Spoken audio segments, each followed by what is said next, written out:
अरविंद भक्ति वेदांत स्वामी प्रभुपाद की जय। जय विष्णुपाद परमहंस परिव्राजकाचार्य अष्टोत्तर शतश्री श्रीमद् भक्ति सिद्धांत सरस्वती ठाकुर प्रभुपाद की जय। अनंत कोटि वैष्णव वृंद की जय। प्रणाम जी। हाँ, नामाचार्य श्री हरदास ठाकुर की जय। प्रेम से गो श्री कृष्ण चैतन्य प्रभु नित्यानंद श्री अद्वैत गदाधर श्रीवासदि गौर भक्त वृंद की जय। श्री श्री राधा कृष्ण गोप गोविंद श्याम कुंड राधा कुंड गिरी गोवर्धन की जय। वृंदावन मथुरा धाम की जय। मायपुर नवदीप धाम की जय। गंगा माई जमुना माई गोदावरी माई की जय। भक्ति देवी की जय। श्रीमद् भागवतम की जय। नमो विष्णु पादाय कृष्ण विष्णु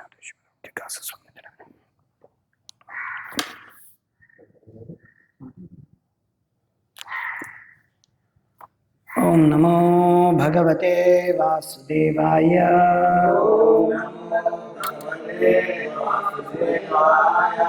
ओम नमो भगवते वासुदेवाय।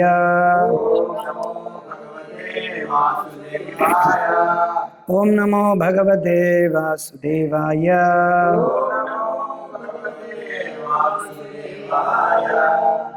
చదువుతున్నది శ్రీమద్ భాగవతం నుండి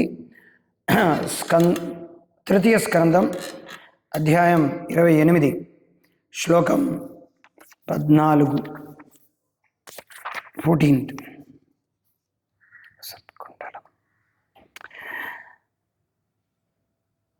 లసత్ పంకజ కింజల్క పీత కౌశేయ వాససం శ్రీవత్స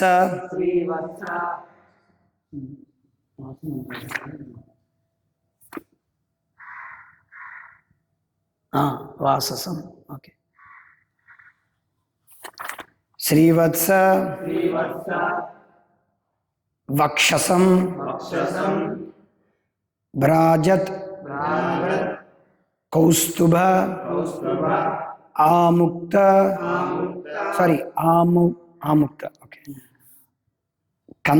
కంధరం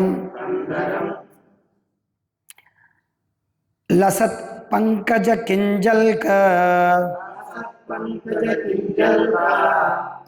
లసత్ పంకజ కింజల్క పీత కౌశేయ వాససం పీత కౌశేయ వాససం శ్రీవత్స వక్షసం భ్రాజత్ శ్రీవత్స వక్షసం భ్రాజత్ కౌస్తుభాముక్తకంధరం కౌస్తుభాముక్తకంధరం లసత్ పంకజ కింజల్క పీత కౌశేయ వాససం శ్రీవత్స వక్షసం భ్రాజత్ కౌస్తుభాముక్తకంధరం లసత్ పంకజ కింజల్క పీత కౌశేయ వాససం శ్రీవత్స వక్షసం భ్రాజత్ కౌస్తుభాముక్త కంధరం లసత్ పంకజ కింజల్కా పీత కౌశేయ వాససం శ్రీవత్స వక్షసం భ్రాజత్ కౌస్తుభాముక్తకంధరం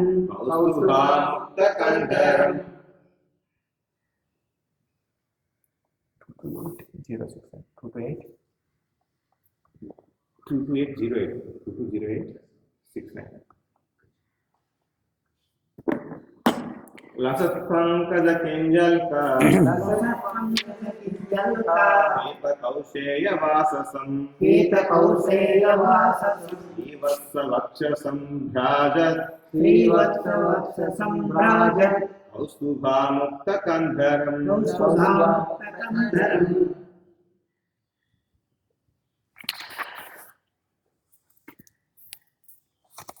ప్రతిపదార్థం, అనువాదం మరియు భాష్యం ఇచ్చింది కృష్ణ కృపామూర్తి శ్రీ శ్రీమద్ అభయ చరణారవింద భక్తి వేదాంత స్వామి ప్రభుపాదుల వారి ద్వారా. ప్రతిపదార్థం అతని జగనములు అవును. పద్మ కింజలకమున బోలిన హరే కృష్ణ. పసుపు పచ్చని లసత్ లసత్ లసత్ చెప్పండి అందరూ. లసత్ మొరయునట్టి పంకజ కమలపు కింజల్క పుప్పొడి పీత పసుపు పచ్చని కౌసేయ పట్టు వస్త్రము వాససం యవ్వాని వస్త్రము శ్రీవత్స శ్రీవత్సమును దాల్చి వక్షసం వక్షస్థలము భ్రాజత్ దేదీప్యమానమగు కౌస్తుభమణి ఆముక్త ధరించి కందరం మెడయందు అతని జగనములు పద్మ కింజల్కమును బోలిన పసుపు పచ్చని పట్టు వస్త్రముతో చుట్టబడి ఉండును. అతని వక్షస్థలము శ్రీవత్సాంకితమై అంటే ధవళవర్ణము కలిగిన రోమపు చుట్టు ఉండును. దేదీప్యమానముకు కౌస్తుభమని ఆ దేవదేవుని కందరమున విరలాడుచుండును. భాష్యము. భగవానుని వస్త్రపు రంగు కమల పుప్పొడి వలె కేసరవర్ణము కలదిగా నున్నట్లు వర్ణించబడినది. కందరమున వ్రేలాడు కౌస్తుభమణి కూడా వర్ణితమైనది. అతని కందరము మణులతోనూ రత్నములతోనూ సుందరముగా అలంకరింపబడిన షడ్గుణైశ్వర్య పూర్ణుడగు అతని విభూతులలో సంపద ఒకటి భౌతిక జగమునందు కానరాని అతి విలువైన మణులతో ఆ దేవదేవుడు విరాజిల్లుచుండును. హరే కృష్ణ.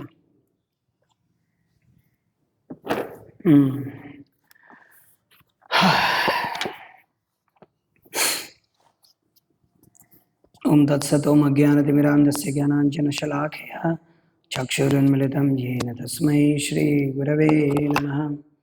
నమో విష్ణుపాదాయ కృష్ణప్రేష్ఠాయ భూతలే శ్రీమతే భక్తివికాసస్వామినితి నామినే. నమో విష్ణుపాదాయ కృష్ణప్రేష్ఠాయ భూతలే శ్రీమతే భక్తివేదాంత స్వామినితి నామినే. నమస్తే సారస్వతి దేవే గౌరవాణి ప్రచారిణే నిర్విశేష శూన్యవాది పాశ్చాత్య దేశతారిణి. जय श्री कृष्ण चैतन्य प्रभु नित्यानंद श्री अद्वैत गदाधर श्रीवासादि गौर भक्त वृंद. हरे कृष्ण कृष्ण कृष्ण हरे हरे हरे राम राम राम हरे मुखम करति वाचालं मंगलं मंगायते गिरिं यत्कृपातमहं वन्दे श्रीगुरुनितारणं परमानन्दमाधवं श्रीचैतन्येश्वरं गुरुवे गौरचन्द्राय राधिकाय तदालय कृष्णाय कृष्णभक्ताय तद्भक्ताय नमो नमः. यस्य देवे परा भक्तिर्यथा देवे तथा गुरु तस्यैते कथिता हि अर्था प्रकाशन्ते महात्मनः. योऽन्तः प्रविश्य मम वाचं मां प्रसुप्तां सञ्जीवयत्यखिल शक्तिधरस्वधाम्नान्यां च हस्तचरणश्रवणत्वगादीन् प्राणानमो भगवते पुरुषाय तुभ्यं. वागीशायस्य वदने लक्ष्मीर्यस्य सुभक्षति यस्यास्ते हृदये संवित्तं नरसिंहं भजे. कथाञ्चन स्मृते यस्मिन् दुष्करं सुकरं भवेत् विस्मृते विपरीतं स्यात् कृष्णचैतन्यसम्यकम्. निजगुरु हरिवाण्या कृष्णचित्तो विचिन्तो परिवृत्तपृत्तिर्गेहादन्य संसारभूपः प्रभु भजन सुखाब्दो मज्जेन सांस विश्व भोजयति विकासो भक्तिपूर्वो यतीन्द्रः.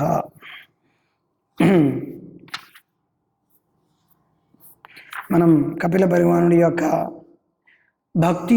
భక్తియుక్త సేవ భక్తి యోగం యొక్క అనుష్ఠానం గురించినటువంటి ఉపదేశమును తన తల్లి అయిన దేవహూతికి చెప్తుండగా వ్యాసదేవుడు శ్రీమద్ భాగవతంలో రచించారు. అది మనం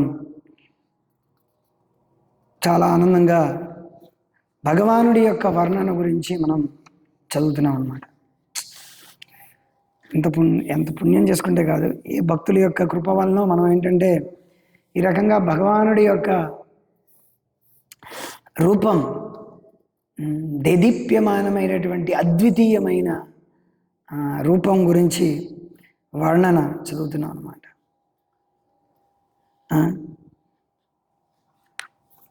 ఇదంతా ఏంటంటే కళ్ళ కట్టినట్టే ఉంటున్నట్టే ఉందా అంటే అంతేనమాట.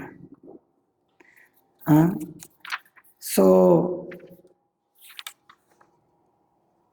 దీనంతటికీ ముఖ్య బేసిస్ చైతన్య మహాప్రభు యొక్క శ్రీ చైతన్య మహాప్రభు యొక్క ఎన్నో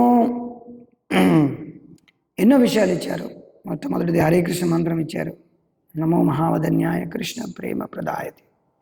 ఆ హరే కృష్ణ మంత్రం ద్వారా కృష్ణ ప్రేమని ఇవ్వడానికని వచ్చారు. మహావదన్య ఔదార్యం అన్నమాట. మ్యాగ్నానిమస్ అంటారు ఇంగ్లీష్లో. వాట్ నో అదర్ అవతార్, ఏ అవతారము ఇవ్వలేనటువంటి అద్వితీయమైన ఇవ్వలేనటువంటి ఔదార్యం శ్రీ చైతన్య మహాప్రభు మనకు అందజేశారనమాట. అనార్పిత చరీం చిరాత్ కరుణయా అవతీర్ణ కలవు. కలియుగంలో ఏంటంటే అందరం కూడా అధములం, పాపులం, అందరం కూడా ఏ విధమైనటువంటి గుణగణాలు లేనటువంటి వ్యక్తులం. మనం ఏ విధమైనటువంటి పుణ్యానికి నోచుకోనటువంటి వాడు. మారా జీవన్ సదా పాపేరత. కలియుగంలో ఉన్నటువంటి జనులందరూ మనం అనుక్షణం పాపకృత్యాలతో చేస్తున్నాం. పొద్దున్నే ఒక వృచ్చికాన్ని చంపేశాం మేము ఇప్పుడు ఈరోజు. సో ఏం చేస్తాం, అది ఇంకోళ్ళని చంపుతుంది. కాకపోతే ఏమిటంటే ఇవన్నీ మనకి ఇచ్చారు చైతన్య మహాప్రభు. కానీ గోల్ ఏంటంటే కృష్ణ ప్రేమ ప్రదాయతే కృష్ణాయ కృష్ణ చైతన్య నామ్నే గౌరత్విషయం అనాప్రిత చిరియం ఉన్నతోజ్వల రసాంశ భక్తి శ్రేయం. ఉన్నతమైన ఉజ్వల రసమైనది మనకి అట్లీస్ట్ ఆయన అందజేశారనే విషయం మనకు తెలుస్తుంది అన్నమాట. వాటన్నిటిలోకెల్లా చాలా బేసిక్ అయిన ఒక ముఖ్యమైనటువంటి చైతన్య మహాప్రభు ప్రచార కార్యంలో ముఖ్యమైనది ఏమిటంటే భగవంతుడు ఒక అద్వితీయమైనటువంటి వ్యక్తి అని చెప్పడం అన్నమాట. భగవంతుడు ఒక వ్యక్తి, ఆయనకి వ్యక్తిత్వం ఉంటుంది, ఆయనకు కూడా ఇష్ట అయిష్టాలు ఉంటాయి అని చెప్పడం అన్నమాట. ఎన్నో ప్రచార కార్యంలో ఉన్నాయి, కానీ ఇది చాలా ముఖ్యమైనటువంటిది అన్నమాట.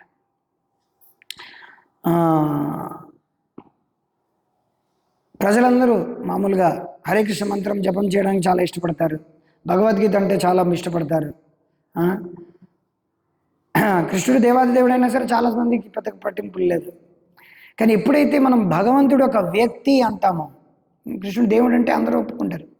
కానీ మనం తత్వంలో కూర్చున్న తర్వాత అందరితో ఒకవేళ మనం భగవంతుడు ఒక వ్యక్తి, నువ్వు బద్ధ స్థితిలో ఉన్నావు, నువ్వు దేవుడు కావు, ఇప్పుడు లేవు, పైపెచ్చు భవిష్యత్తులో నువ్వు ఎప్పుడూ కూడా దేవుడు అవ్వలేవు బైబిల్లో చెప్పారనమాట. Man is created by the image of God అన్నారనమాట. అంటే ఈ మనిషి అనేవాడు దేవుడి యొక్క పోలికలా ఉంటాడు. ఇమేజ్, 2 కాళ్ళు 2 చేతులు ఇమేజ్లో ఉంటాడు అనమాట. అంతటితో ఆగారనమాట. కానీ అక్కడెక్కడ కూడా భగవంతుడి యొక్క వర్ణన అనేది ఇంత ఇదిగా లేదనమాట. కొందరేమో జీససే దేవుడు అంటారు, వాళ్ళని పొగుడుతారు. కొంతమంది ఏంటంటే జీసస్ దేవుడు కాదు, ఈ సన్ ఆఫ్ గాడ్, ఆయనకు దేవుడు ఇంకోటి ఉన్నాడు, యెహోవా అంటారు అని చెప్తారన్నమాట. ఏదైనప్పటికీను భగవంతుడి యొక్క అతి మైన్యూట్ డీటెయిల్స్ ఇక్కడ ప్రభుపాదులు గారు ఏం చేస్తారంటే the colour, exact colour of the garment. అంటే భగవంతుడు ఏమిటి దుస్తులు వేసుకున్నాడో దాని యొక్క వర్ణన కూడా చాలా క్లియర్గా ఉందన్నమాట. అంటే భగవంతుడి యొక్క వర్ణన ఎన్నెన్నో ఉన్నాయి. శుక్లాం భరధరం విష్ణు, శుక్లాం భరధరం అంబధరం అంటే ఆకాశంలో నీల మేఘశ్యాముడు, శశివర్ణం అంటే చంద్రుడిలాగా అనమాట. శశి అంటే చూడు, చతుర్భుజం, 4 విధాలుగా, 4 చేతులతో. మామూలుగా అయితే ఈ భౌతిక ప్రపంచంలో ఎవరికైనా 4 చేతులు ఉన్నాయనంటే వాడికి ఏదో మాయరోగం వచ్చిందని అనుకుంటాం అనమాట. వాడు ఇలా పుట్టాడు ఏమిటని చెప్పి వాడిని డస్ట్బిన్లో పారేస్తారు. కానీ దేవకి ఎదురుగుండా భగవానుడు సాక్షాత్తుగా చతుర్భుజధారి అయి అతను మొత్తం చెరసాల్లో ఏంటంటే మొత్తం అంతా కూడా, చెరసాలంటే కటికి చీకటిగా ఉంటుంది, మొత్తం అంతా కూడా దేదీప్యమామే అయిపోయింది అనమాట. అయిపోయి అక్కడ నించిన తర్వాత అక్కడ దేవకి వసుదేవులు ప్రార్థించి అతని శిశువుగా మారిపోమన్నారు.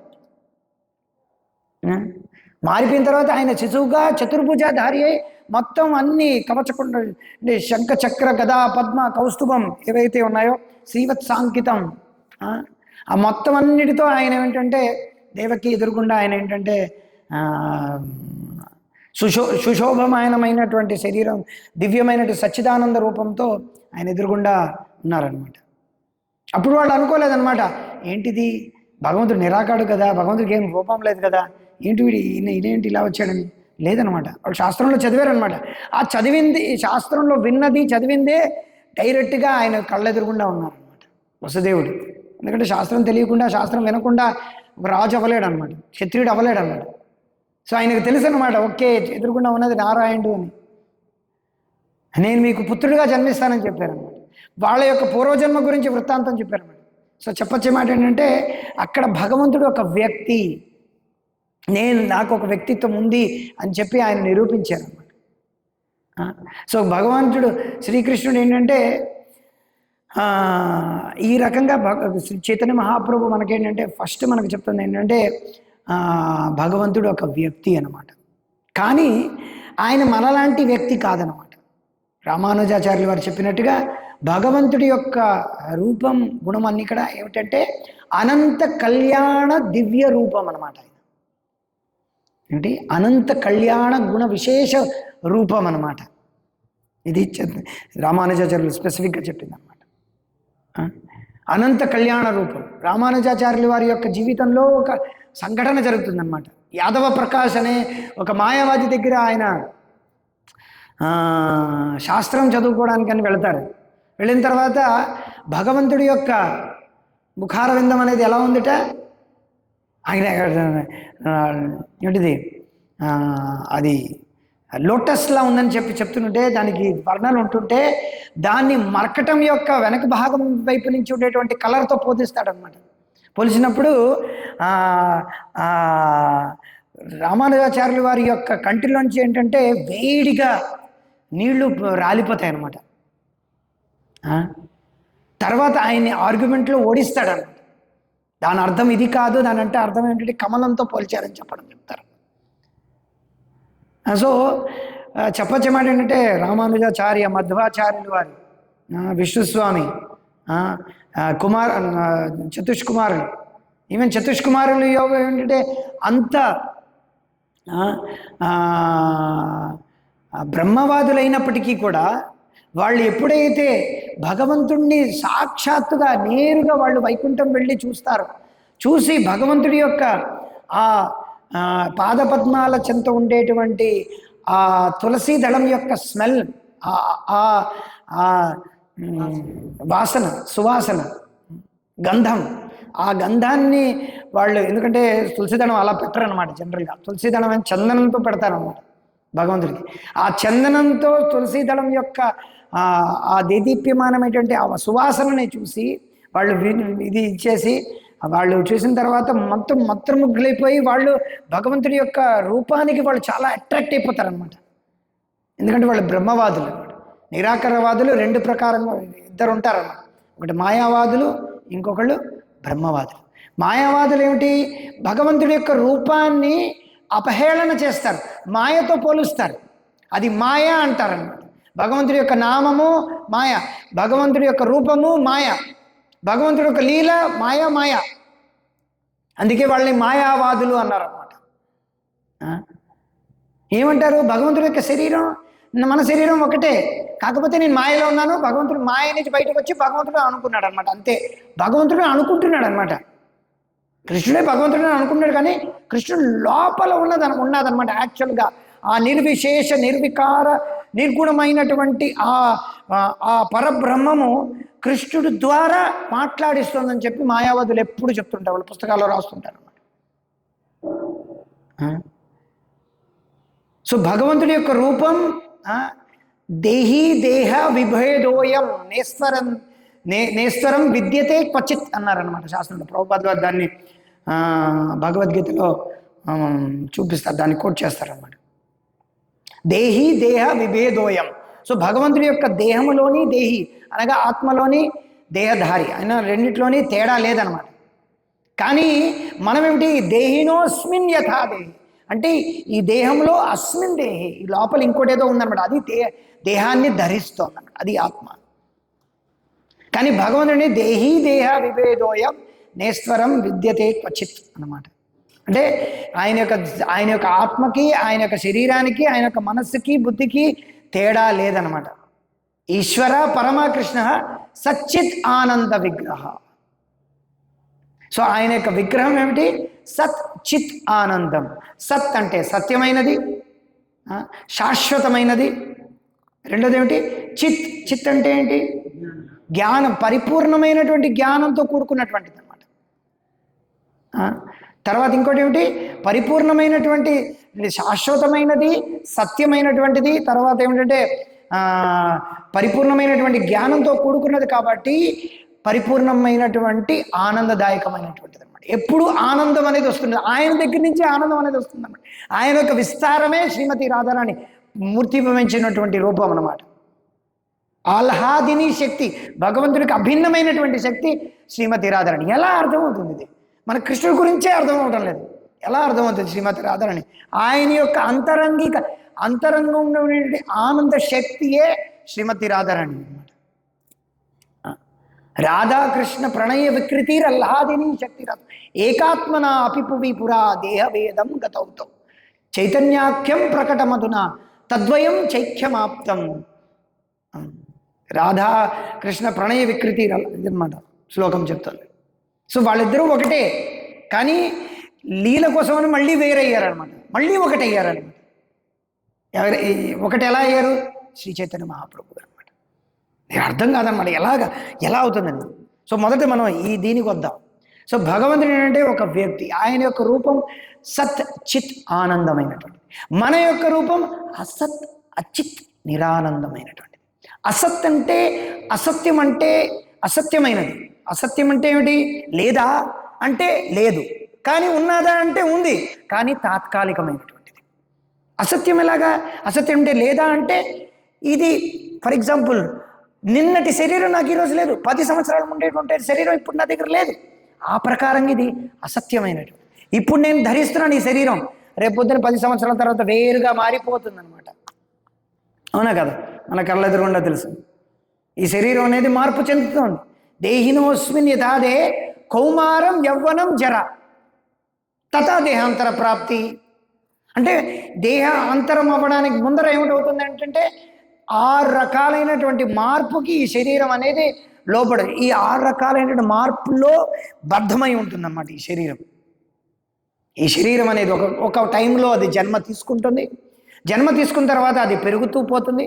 పెరిగిన తర్వాత కొన్ని విస్తారము చెందుతుంది, పై ప్రోడక్ట్స్ విస్తారము చెందుతుంది. పిల్లలుగా ఏదైనా సరే విస్తారం చెందకపోయినా సరే చెమట వస్తూ ఉంటుంది మనలోంచి, బయటకు ఎన్నో చెత్తలన్నీ బయటకు వస్తూ ఉంటాయి.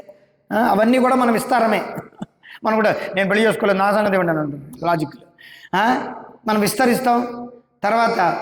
తర్వాత ఇంకేమిటి, విస్తరించిన తర్వాత కొంతసేపు ఉంటాం, కొంతసేపు అలాగా అదేమిటంటే అలా ఆ శరీరంలో కొంతసేపు దాల్చితే అలా ఉంటుంది. దాని తర్వాత క్షీణించడం మొదలు పెడుతుంది. అందరికీ తెలుస్తుంది, ఎవరికైనా ముసలి వాళ్ళు ఉంటే వాళ్ళందరికీ తెలుస్తుంది, క్షీణించడం మొదలు పెడుతుంది. అలా క్షీణించి చివరి క్షీణత ఏమిటంటే, క్షీణించడం అంటే మృత్యువు అనగా వ్యానిషింగ్ అనగా ఏమిటంటే ఈ శరీరం అనేది అంతమైపోతుంది. ఇది 6 రకాలైనటువంటి మార్పు ఈ శరీరంలో వస్తుంది. కానీ తథా దేహాంతర ప్రాప్తి, మళ్ళీ ఈ దేహం అంతరం అయిపోయిన తర్వాత మళ్ళీ ప్రాప్తి. నాకు గుర్తులేదు, నాకు తెలియదు, ప్రూఫ్ గ్రీఫ్ ఏంటంటే వెరీ సింపుల్. ఈ జన్మలో మనం ఏమిటి ఎన్నో విషయాలు మనం చేసాం. ఈ జన్మలో మనం ఎంతో మంది దగ్గరికి వెళ్ళాం, ఎన్నెన్నెన్నెన్నెన్నో విషయాలన్నీ చేసాం, మనకు అవన్నీ జ్ఞాపకం ఉండవు అనమాట. ఇదే విషయాన్ని నువ్వు కాదు, అర్జునుడు ఎప్పుడో అడిగేశాడు అనమాట, మీరు కాదు, ఎప్పుడో అర్జునుడు అడిగేశాడు అనమాట. అర్జునుడు భగవద్గీత చెప్తున్నప్పుడు, కృష్ణుడు భగవద్గీత చెప్తున్నప్పుడు, నేను ఈ భగవద్గీతని సూర్యదేవుడికి చెప్పాను, సూర్యదేవుడికి చెప్పిన తర్వాత ఇప్పుడు నేను నీకు చెప్తున్నాను అని చెప్పాడు. ఇమం విభత్సతే యోగం ప్రోక్తవారహమద్యం. నేను సూర్యదేవుడు చెప్పాడు, సూర్యదేవుడు వాళ్ళ యొక్క కొడుకైన స్వయంభూ మనుకు చెప్పాడు, మను ఆయన కొడుక్కి ఇక్ష్వాకుకి చెప్పాడు. అదే వంశంలో రామచంద్రుడు వారు వచ్చారు. ఈ రకంగా గురుశిష్య పరంపర అనేది వచ్చింది. కానీ ఏవం పరంపరా ప్రాప్తం, ఈ విధంగా రాజఋషులు ఈ పరంపరని యోగ శాస్త్రాన్ని స్వీకరించిన తర్వాత అది కాస్త ఆ పరంపర మధ్యలో ఇది కాస్త యోగ నష్టం, అనగా ఈ యోగ శాస్త్రం అనేది నశించింది అని చెప్పినప్పుడు అర్జునుడు ఏంటంటే, నువ్వేం చెప్తున్నావు నేను నమ్మేస్తున్నాను బాబు, నేను ఇంకా ప్రశ్నలే వేయను, నువ్వేం చెప్తే అది, లేకపోతే నేను నరకానికి వెళ్ళిపోతాను బాబోయ్ అని చెప్పలేదన్నమాట. వెంటనే ప్రశ్న వేశాడు. ఎందుకంటే అర్జునుడు తెలివైన ఇలాగా ప్రశ్నలు వేయలేనటువంటి మూర్ఖుడు కాదనమాట. ప్రశ్న అడిగితే తిట్టేటువంటి వ్యక్తి కృష్ణుడు కూడా కాదనమాట. సో ఇక్కడ ప్రశ్న వేశాడు, బహునీమే వ్యతీతాని జన్మాని తవ చార్జున తానేం యస్తం వేదన వేదవిత్. అంటే బహునీమే వ్యతీతాని జన్మాని తవ చార్జున. ఓ కృష్ణ సారీ బహునీమే కదా, శ్లోకం ఏంటి,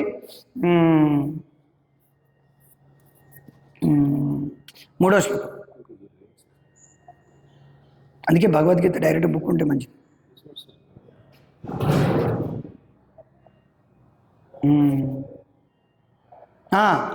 సయేవాయం మయా తీర్థ యోగపోక్త పురాతన భక్తోసి. నో దాని తర్వాత శ్లోకం, దాని మధ్యలో అర్జున ఉవాచ. ఆ శ్లోకం ఇవ్వండి సార్ పుస్తకం.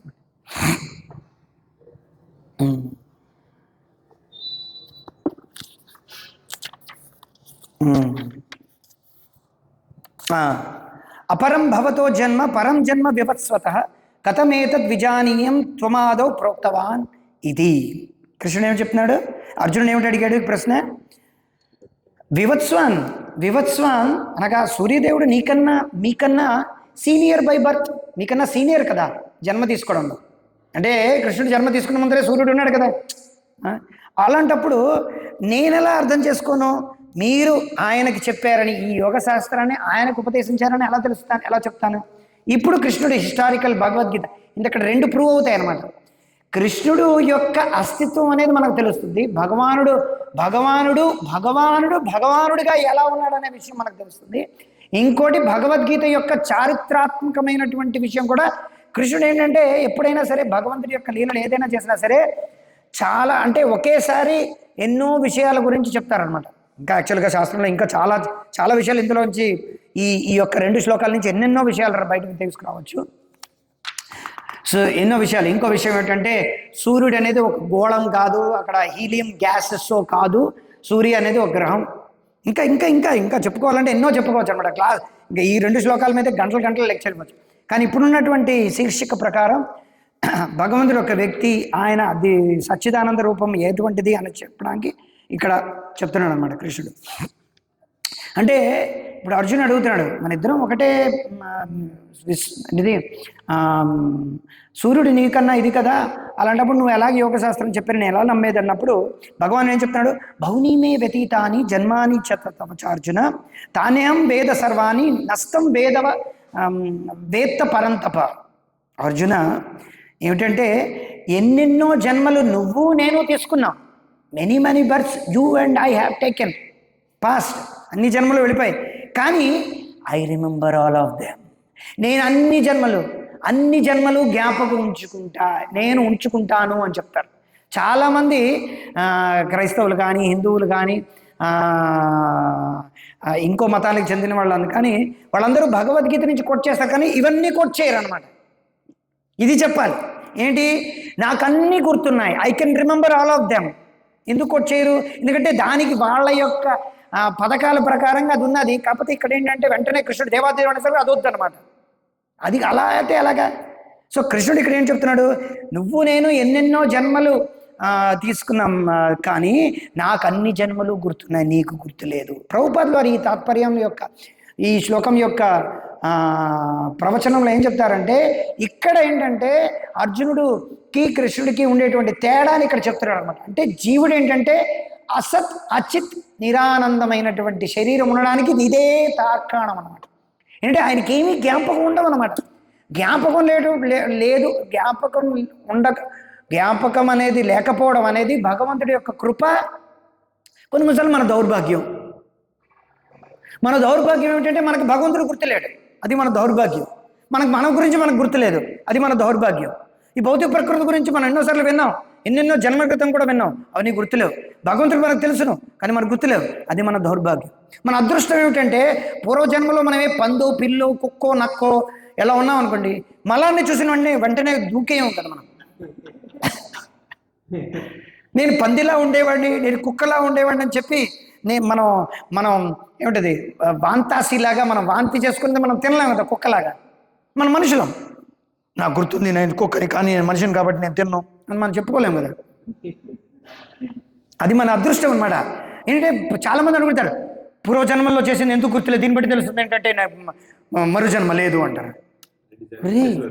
ఒరే మనం ఈ జన్మలో నేను ఏదైనా ఫర్ ఎగ్జాంపుల్ ఇప్పుడిప్పుడే ఏదో పెద్ద కేసు అవుతుంది అనమాట.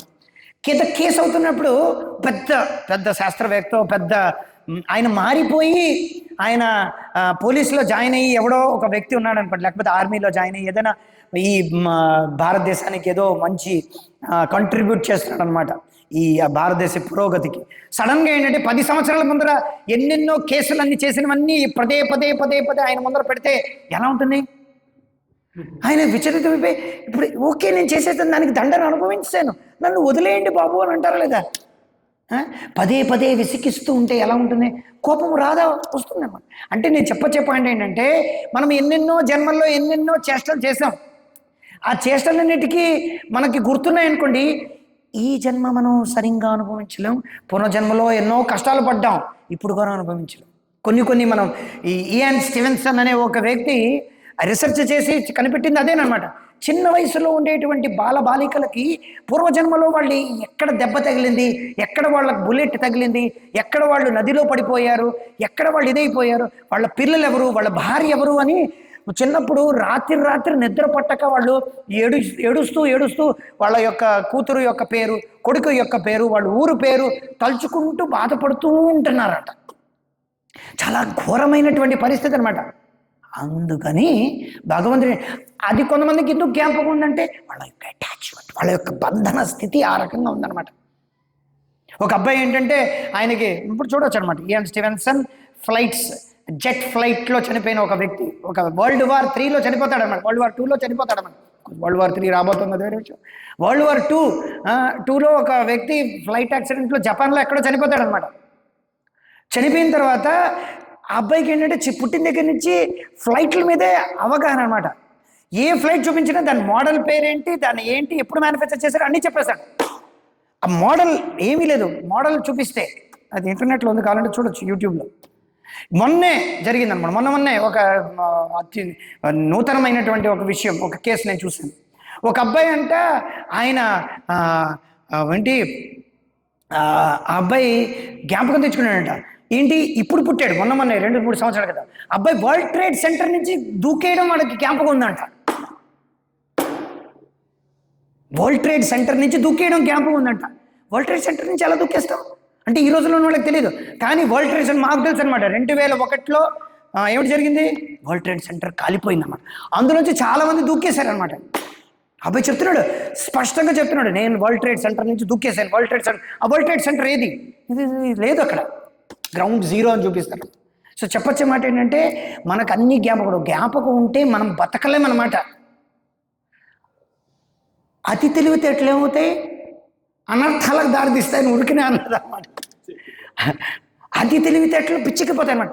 చాలా ఎక్కువ జ్ఞాపకం ఉంది. అందుకే అతి తెలివితేట, చాలా మందికి ఎక్కువ తెలివితేటలు ఉండడం కానీ, చాలా ఎక్కువ జ్ఞానం ఉండడం కానీ, అతిగా మనకి అన్ని విషయాల గురించి తెలిసిపోయింది అనుకోండి, వాళ్ళు ఏదో కొన్ని పిచ్చోళ్ళు ఉంటారన్నమాట. మంచి ఏదో ఉంటుందన్నమాట వాళ్ళని, కొంచెం పిచ్చితనం అనేది ఉంటుందన్నమాట వాళ్ళని.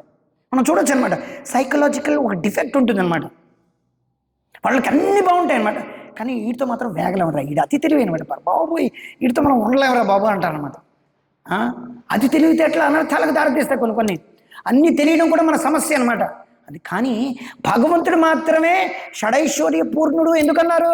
ఎందుకంటే ఆయన వాటన్నిటినీ అన్నీ ఉన్నప్పటికీ ఏమాత్రం కూడా ఏమీ తెలియనట్టు ఉంటాడు అమాయకంగా కృష్ణుడు. చూడండి కృష్ణుడు ఎంతో అమాయకంగా.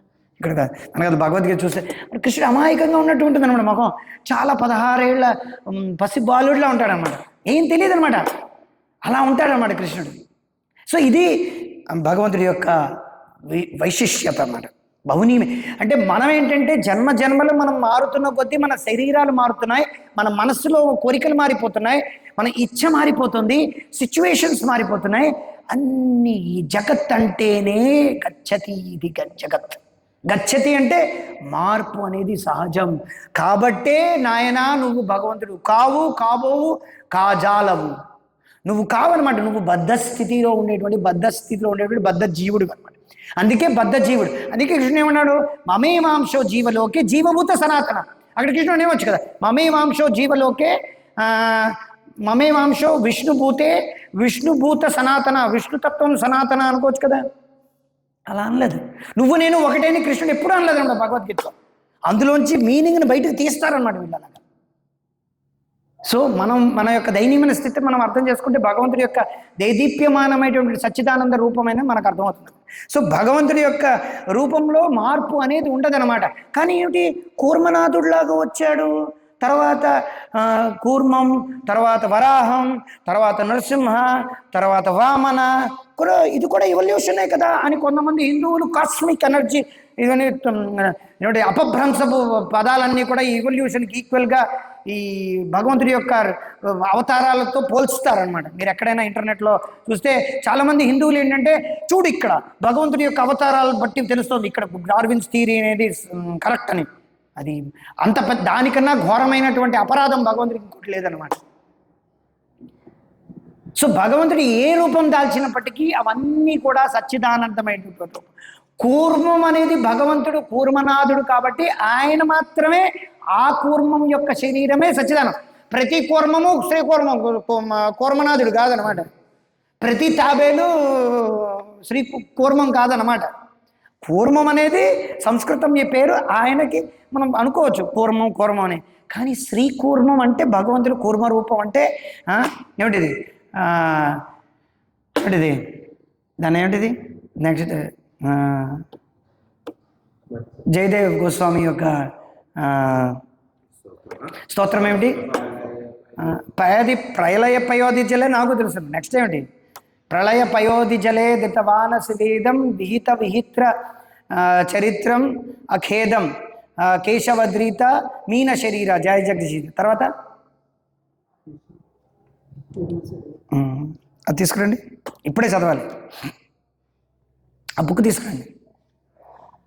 సో చెప్పొచ్చేమాట అంటే భగవంతుడి యొక్క కూర్మం కానీ, భగవంతుడి యొక్క వరాహ శరీరం కానీ, నరసింహ కానీ, వామన శరీరం కానీ, రామ శరీరం కానీ, కృష్ణ శరీరం కానీ, బలరామ శరీరం, కోర్స్ బలరామ శరీరం కానీ, కల్కి అవతారం కానీ, ఇవన్నీ కూడా భగవంతుడి యొక్క సచ్చిదానంద రూపం అనేది ఎప్పుడూ కూడా అది మారదనమాట. అందుకే భగవంతుడి పేరు ఇంకో పేరు అచ్యుత. అచ్యుత అంటే ఆయన యొక్క రూపం నుంచి ఆయన ఎప్పుడూ కూడా ఆయన యొక్క స్థితి ఏతత్ ఈశనం ఈశస్య ప్రకృతిస్తోపి తద్గుణే. ఆయన యొక్క ఈశస్య ఆయన భగవంతుడు. ఎందుకంటే ఆయన యొక్క భగవత్వం నుంచి ఆయన ఎప్పుడూ కూడా కిందకి రారనమాట. అది కూర్మ శరీరం అవ్వచ్చు, వామన శరీరం అవ్వచ్చు, ఏదైనా శరీరం అవ్వచ్చు అనమాట. క్షితిరిహ విపులతరే తిష్టతి తవ పృష్ఠే. ఆయన పృష్ఠం పైన ఏంటంటే కొంచెం ఇచ్చింగ్ ఉందనమాట. మనందరికీ ఇచ్చింగ్ ఉంది, భగవంతుడి దగ్గర నుంచి వచ్చింది అనమాట. భగవంతుడికి కొంచెం దురదగా ఉంది కాబట్టి మనకు దురదగా ఉందన్నమాట. భగవంతుడు చూస్తున్నాడు కాబట్టి మనం చూడగలుగుతున్నాం, భగవంతుడి వాసన చూడగలుగుతున్నాడు కాబట్టి మనం చూడగలుగుతున్నాం. సో ఇవి భగవంతుడిలో ఉండేటువంటి దైదీప్యమైనటువంటి దివ్యమైనటువంటి గుణాలు అనమాట. ఎందుకంటే ఆయన యొక్క శరీరం దివ్యమైనది. మనం శరీరంలోంచి వచ్చేటువంటిది చెమట వాసన, భగవంతుడి యొక్క శరీరం నుంచి వచ్చేటిది బ్రహ్మాండాలు, భగవంతుని యొక్క శరీరం నుంచి వచ్చేది విస్తారాలు, విష్ణుతత్వాలు. మన నుంచి వచ్చేది చెమట, కంపు, వాసన, మట్టి. మనం అర్థం చేసుకోవాలి. మనం ఏంటనుకున్నాం, మన నుంచి వచ్చేది మట్టి కాబట్టి కృష్ణుడు రాముడిలోంచి వచ్చేది కూడా మట్టే అనుకుంటున్నాం. ఎందుకంటే మట్టే చూస్తున్నాం కదా, మనం రాయే చూస్తున్నాం కదా. మన హృదయం రాయిలా ఉంది కాబట్టి మనకి రాయే కనిపిస్తుంది. మన ముక్కులోంచి ఉండేది ముక్కు గొలివి, చెవుల్లోని గొలివి ఉంటుంది అనమాట. భగవంతుడు అలా కాదనమాట. భగవంతుడి యొక్క చెవు ఎలా ఉంటుందంటేట చేపలు, మనం చేపలను ఎన్నో చూస్తుంటాం, చేప కుండలాలు అంటారు అనమాట. భగవంతుడికి అందుకే ఏంటంటే షార్క్, ఇంకా చెప్పాలంటే షార్క్ అనమాట. ఇంకా క్లియర్గా ఉందన్నమాట మెన్షన్. షార్క్ అంటే ఏమిటి? షార్క్ అంటే తెలుసు, సొరచేప అంటారు. చేప లాంటి చెవులు ఉంటాయి అన్నమాట భగవంతుడికి. కుండలాలు కూడా చేప లాంటివి అన్నమాట. తర్వాత కళ్ళు అనేవి దేనిలా ఉంటాయి? భగవంతుడి యొక్క ఏమిటిది కమలపత్ర, తర్వాత లోచనం, అరవింద లోచనం అనమాట భగవంతుడి. సో మనకు అలాంటివి కాదనమాట. సో భగవంతుడి యొక్క రూపం అనేది ఏమిటంటే సచ్చిదానందమైనటువంటి రూపం. అది ఎప్పుడు ఆయనకి, ఆయన కూర్మనాథుడుగా ఉండేటువంటి విషయాలు కూడా ఆయన జ్ఞాపకం ఉన్నాయి. ఎన్ని అవతారాలు, ఎందుకంటే భగవంతుడి యొక్క ఎన్నెన్నో అవతారాలు అన్నీ కూడా ఏంటంటే సముద్రంలో ఎలాగైతే అలలు ఉన్నాయో అన్ని అవతారాలు ఉన్నాయన్నమాట. అవతారాలన్నీ కూడా వాటిలో చేసినటువంటి లీలలు అన్నీ కూడా భగవంతుడి జ్ఞాపకం ఉన్నాయి. మనకి నిన్న మొన్న చేసినటువంటిది జ్ఞాపకం ఉండదు అనమాట. మనకి ఎన్నెన్నో జన్మలు చేస్తే మన యొక్క స్థితిగతులు మారిపోతాయి, మన మనస్సు విచలితమైపోతుంది. కానీ భగవంతుడికి అలా కాదనమాట. అందుకే కృష్ణుడు భగవద్గీత తర్వాత ఏమన్నాడు? అజోపి సన్న అవ్యయాత్మ. అజ, నాకు పుట్టుక లేదు. మనకి పుట్టుక ఉందంటే మనకి పుట్టుక లేదు. యాక్చువల్గా ఆత్మగా మనకు పుట్టుక లేదు. ఈ శరీరం పుట్టుతోంది. ఈ శరీరం ఏమిటి? పుడుతోంది, చస్తోంది అనమాట. ఇదం శరీరం కౌంతేయ. కృష్ణుడు ఏం చెప్తున్నాడు? ఈ శరీరం అనేది ఒక రోజు నాశనం అయిపోతుంది అర్జున అని చెప్తున్నాడు అనమాట. కానీ భగవంతుడి యొక్క శరీరం నాశనం అవ్వదన్నమాట. భగవంతుడి శరీరం ఏమిటి? అవ్యయాత్మ, అవ్యయమైనటువంటిది అన్నమాట. అవ్యయమైనటువంటిది వితౌట్ డిటోరియేషన్. ఆయన యొక్క శరీరం ఏమిలో మార్పు చెందదన్నమాట. మార్పు చెందినట్టుగా కనిపిస్తుంది. అదే విషయం ప్రభుపాదుల వారు ఈ తాత్పర్యంలో అజోపి సన్న అవ్యయాత్మ. ఆయన యొక్క శరీరం, ఆయన పుట్టుక లేదు, మనకి పుట్టుక లేదు. ఆయన పుట్టినరోజు జరుపుకుంటున్నాం, మనం జన్మాష్టమి జరుపుకుంటున్నాం. దాని విషయం ఏమిటి అంటే ఆయనకు పుట్టుక ఉంది అని మనం అనుకుంటున్నాం. కాబట్టి జన్మాష్టమి ద్వారా భగవంతుడు ఏమిటి చెప్తున్నాడు అంటే నాకు పుట్టుక లేదు బాబు, చదువు బాబు భగవద్గీత. నా జన్మ అనేది విషయం అజ, నేను పుట్టుక లేదు, అయినప్పటికీ అంటే పుట్టుక లేని వాడికి పుట్టుక అనమాట. ఆ విషయం చెప్పడానికి ఆయన జన్మిస్తున్నాడు అనమాట.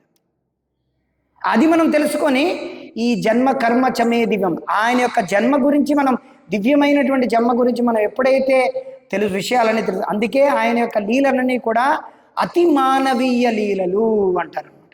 అతి మానవీయ అంటే ఏమిటి? సూపర్ హ్యూమన్ యాక్టివిటీస్ అంటే ఏమిటి? సూపర్ హ్యూమన్ అంటే ఏమిటి? సూపర్ మ్యాన్ లాగా, స్పైడర్ మ్యాన్ లాగా, మన ఐరన్ మ్యాన్ లాగా ప్రతి వాళ్ళకు ఒక మ్యాన్ ఉంటాడనమాట. ప్రతి ఈ మ్యాన్ ఏమిటి అని చెప్పి cat women, bat women, wonder women అని మొదలు పెట్టారనమాట. మేము తక్కువ ఆడవాళ్ళం అని చెప్పి మేము కూడా సూపర్ ఉమెన్ అనమాట. సూపర్ మ్యాన్లు, సూపర్ ఉమెన్లు, ప్రతివాడు సూపర్ మ్యాన్. మేము మా టైంలో హీ మ్యాన్, షీ ఉమెన్ అని ఉండేది అనమాట. హీ మ్యాన్ అని చెప్పి ఇలా తీసేవాడు అనమాట కత్తి. ప్రతి he man, she man, A man అయినా సరే వాళ్ళకేమో ఉంటాయన్నమాట. వాళ్ళు దేని మీదో ఆధారపడతారు. మీరు చూడండి, ఏ మ్యాన్ అయినా సరే వాడు ఇలా ఎగురుతాడనమాట. వాడు ఎగిరిసరికల్లా వాడు ఎక్కడికో వెళ్ళిపోతాడు అనమాట. Steel, man of steel, super man, man of steel. అంటే స్టీల్ అంటే వాళ్ళు తయారు చేసిన దాంతోనే వాళ్ళు పోల్చుకుంటారు. చూడండి, స్టీల్తోనే పోల్చుకుంటారు అనమాట. వాళ్ళ బుద్ధి ఎటువంటిది అంటేనో స్టీల్తోనే పోల్చుకుంటారు. భగవంతుడితో ఏది స్టీల్తో పోల్చారు అనమాట. భగవంతుడి కమల అతి మృదువైన దాంతో పోలుస్తారు. చూడండి, సో ఐరానిక్. వాళ్ళు తయారు చేసిందని ప్రతిదీ man of steel, armour, iron man. Iron man చూడండి, ఇనప మనిషి ఏమిటయ్యా? ఇనప మనిషి. ఇదంతా కూడా అంటే స్పైడర్ మ్యాన్ అంటే ఏమిటి? సాలేడు పురుగు మ్యాన్, సాలేడు పురుగు మనిషి. ఏమిటది? సాలేడు పురుగు ఏమిటి? కానీ మనం వాడేదో ఇలా చేసి అందులోంచి ఇలా వచ్చి పుష్కమైన మీ మూతి మీద ఏదైనా సాలేడు పురుగు తలగా ఏమిటంటారు దాన్ని ఏమిటంటారు? సాలిగుడి పడింది అనుకోండి, ఎంత చిరాగ్గా ఉంటుంది. ఇదంతా మైథాలజీ అంట. అదంట సత్యం అంట. దాన్ని చూసడానికి కోట్లు కోట్లు 10,000 కోట్లు ఆర్జించింది స్పైడర్ మ్యాన్ బ్యాక్ హోమ్ ఏదో ఉంది అనమాట. హోమ్ ఏదో ఉంది, లాస్ట్లో వచ్చింది స్పైడర్ మ్యాన్. 10,000 కోట్లు. Are you mad? Are you useless fellow? Are you crazy? నీకేనా బుద్ధి లేదా? చూడ్డానికైనా వినడానికైనా? ఇది కాదని ఇండియన్ వెర్షన్ చోటా భీమ్, చోటా మోగ్లీ. ఎవట్రా వీళ్ళు? చోటా భీమ్ అంట, చోటా భీమ్. నీ బుర్ర వాకళ్ళు టాయిలెట్ కడుగుతుంది, లేకపోతే ఏంటి? చోటా భీమ్ అంట, చోటా భీమ్. దీనికి పోటీగా ఎవడు తయారు చేశాడు? లిటిల్ కృష్ణ అంట, లిటిల్ కృష్ణ. ఎవట్రా వీడు? Who is this non sense fellow? Little Krishna ఏంటి? భగవంతుడి యొక్క నామరూప గుణలీలని వినాలి, శ్రవణం చేయాలి, చూడడం కాదు. ప్రభుపాద్ వారికి ఇదే ప్రపోజ్ చేశారు ఒక మార్నింగ్ వర్క్లో. రూమ్ కన్వర్సేషన్ కావాలంటే వినండి. ప్రభుపాద్ వారు చెప్తున్నారు, క్లియర్గా చెప్తున్నారు అనమాట. మనం వెళ్ళి సినిమా తీద్దాం, ఇచ్చేద్దాం వచ్చాను ప్రభుపాద్ చెప్పారు. ఇది కాదనమాట. ఇలా చేస్తే భగవంతుడి గురించి ఎన్నో సంవత్సరాల బట్టి రామాయణం సీరియళ్ళు తీశారు, రామాయణ సినిమాలు తీశారు, మహాభారతాన్ని ఎంతోమంది ఈ కుస ఆ బుస, ఈ పర్వం ఆ పర్వం అని ఎన్నెన్నో సినిమాలు, ఈ రామారావు ఈ ఎంతోమంది తీశారు. ఒక్కడు కూడా కృష్ణుడి యొక్క భక్తుడు, కృష్ణుడి కోసం లైఫ్ డెడికేట్ చేయలేదు. ఒక్క పుస్తకం చదివారు, కృష్ణ బుక్ చదివి, రామాయణం చదివి, భగవద్గీత చదివి ఎంతో మంది జీవితాల్ని త్యాగం చేస్తారు రాముడి కోసం, కృష్ణుడి కోసం. భగవద్గీత చదివి ఎంతోమంది భగవంతుడి కోసం జీవితాన్ని, అంటే మరణం కూడా వచ్చేటట్టు కూడా ఆ సిచ్యువేషన్లో కూడా ఉన్నారన్నమాట. ఇప్పుడేమిటి? రామాయణం సినిమా వాడు ఏమిటిది మలమూత్రాలతో నిండినటువంటి ఒక స్టూల్ పకోడా, మల పకోడాలో ఉన్నటువంటి ఒక వ్యక్తి తీసినటువంటి సినిమా, అందులో మల పకోడా లాంటి వ్యక్తులటువంటి నటించినటువంటి సినిమా, వైశ్యల్ లాంటి ఒక హీరోయిన్ పెట్టి ఒక సినిమా తీస్తే దానికి టికెట్ల కోసం దానికోసం చచ్చిపోతున్నారు. పూర్వం ఏమిటి? రామాయణ మహాభారతం చదివి దానికి ప్రచారంలో భాగంగా వాళ్ళు ఏంటంటే, అది ప్రచారం కొంతమందికి ఇష్టపడక వాళ్ళకి ఎగెయిన్స్ట్గా ఉండి దానికోసం జీవితాల్లో త్యాగం చేస్తే, ఇప్పుడు ఎక్దమ్ రివర్స్ అనమాట ఇది. ఎందుకంటే మనం భగవంతుడి వ్యక్తి, ఆయనకు ఒక వ్యక్తిత్వం ఉంది, ఆయనకు ఆరాధన అనేది ముఖ్యం, మనం బద్ధ జీవులం అనేది విషయం పక్కన పెట్టేస్తే ఏమవుతుంది? ఆరాధన అనేది ఉంటుంది కానీ అపరాధనే అవుతుంది అనమాట. ఏమిటి? ఆరాధన అనేది ఉంటుందన్నమాట, అపరాధనే అవుతుందన్నమాట. ఎందుకంటే ఆరాధన అంటే ఏమిటి? అందులో ఆరతులు ఉంటాయి, అభిషేకాలు ఉంటాయి, నాట్యాలు ఉంటాయి, తర్వాత ఇంకేమైనా ఉంటాయి, గానాలు ఉంటాయి, భజంత్రీలు ఉంటాయి, బాజాలు ఉంటాయి, అన్నీ ఉంటాయి. కానీ రాముడు ఉంటాడు, కృష్ణుడు ఉంటాడు. సాక్షాత్తుగా ఎవరుంటారు? మూర్తి మించినటువంటి మలం పకోడాలు లాంటి శరీరాలు ధరించినటువంటి ఎవడెవడో వాళ్ళ యొక్క ఫోటోలకి, వాళ్ళ విగ్రహాలకి ఆరాధన అనేది ఆరంభం అవుతుంది అనమాట. As simple as that. ఎప్పుడు ఇది మాయావాదం చేసినటువంటి most contribution to the society అన్నమాట. ప్రభుపాద్ వారు అది ప్రథమ స్కందంలో రాస్తున్నారు. ఎప్పుడైతే భగవంతుడు నిరాకారణం అవుతాడో, భగవంతుడు నిర్విశేషం అవుతాడో, భగవంతుడు నిర్గుణుడు అవుతాడో, భగవంతుడు అది ఉన్నది. కాకపోతే అంటే అది భగవంతుడు నిరాకారం ఏమిటి? భగవంతుడు మనలాంటి ఆకారం లేదు. భగవంతుడి యొక్క ఆకారం ఏటువంటిది? సచ్చిదానటువంటి ఆకారం. మనకుండేటువంటి ఆకారం అనేది అంటే అసత్, అచిత్, నిరాధమైనటువంటిది. అచిత్, అసత్, ఇది సత్యం కాదు, అచిత్ అనమాట. ఇది జ్ఞానంతో కూడుకునేటువంటిది కాదు. ఎంత పెద్ద డాక్టర్, మొత్తం అనాటమీ తాలూకు డాక్టర్ అయినా సరే ఆయనకు కూడా ఏమిటి జరుగుతుందో తెలియదు అన్నమాట. కొన్నిసార్లు కొత్త వైరస్ వస్తుంది, అయ్యి బాబోయ్ ఎలా తెలియాలి? HMPMW, దానికి ఒక పేరు, దానికి ఒక ఊరు, దానికి ఒక సృష్టికర్త, దానికి చేసిన వాడు, దానికి చచ్చిన వాళ్ళు, పెరిగిన వాళ్ళు. కొత్త వైరస్ వస్తుంది, దానికోసం ఏమిటి చేయాలి, దానికి ఏమిటి చేయాలి, అది ఎక్కడ పడుతుంది? ఇది పెద్ద ప్రాబ్లం అయిపోయింది అనమాట. పాత వైరస్ని ఏమిటి చేయాలి, కొత్త వైరస్ని ఏమిటి, రాబోయే తరాల్లో ఏమిటి చేయాలి, దానికోసం అని కొంతమంది. ఈ మధ్యలో ఏమిటి? దీనికోసం బిలియన్ డాలర్లు జార్జ్ సొరాస్, బిల్ క్లింటన్ శుభ్రంగా పట్టుకుంటారనమాట. చచ్చిపోయేవాడు సామాన్య మానవుడు. ఇటుపక్క భగవంతుని నిరాకారం అని చెప్పి ఎవడో ఆరాధన చేయడం వల్ల చచ్చిన వాళ్ళు వస్తూ ఉంటే, ఇటుపక్క వీళ్ళ యొక్క ధోరణి ఎక్కువైపోతుంది. ఇదంతా ఏమిటి? అసత్, అచిత్ అనమాట. జ్ఞానంతో లేనటువంటి విషయం అనమాట. ఎంత పెద్ద అయినా సరే ఈ శరీరం గురించి పరిపూర్ణంగా తెలుసుకోలేము అనమాట. అటువంటిది భగవంతుడు ఏంటంటే ఆయన యొక్క శరీరం అనేది ఏమిటంటే పరిపూర్ణమైనటువంటి జ్ఞానంతో కూడుకున్నట్టుంది. మనకేమిటంటే మన గురించే తెలియదు, పక్కవాడి గురించి ఎలా తెలుసు. భగవంతుడి యొక్క జ్ఞానం ఎలా తెలుస్తుంది? పరిపూర్ణమైన జ్ఞానం తెలియదు అనమాట.